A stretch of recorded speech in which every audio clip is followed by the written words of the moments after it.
Hey y'all, look at this. What's gonna be dinner tonight? You hear that sizzling, that bubbling? Oh yeah, we're gonna have some home style chicken Alfredo.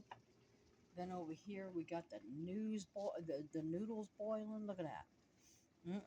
I've got a little bit of butter, olive oil, and salt in there for my chicken Alfredo.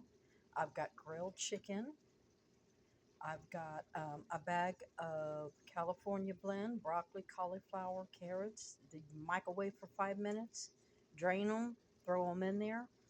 A jar of Alfredo sauce and your seasonings. I also cut up a half an orange and a yellow pepper, threw them in there with the chicken.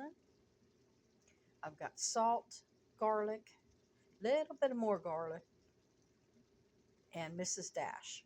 Boom. It is so ready. Olive oil and butter when you do your grilled chicken and your peppers. As soon as they're done up, you throw everything else in there, mix it up, and just let it boil until it's thick. That's going to be dinner tonight. Bon appetit.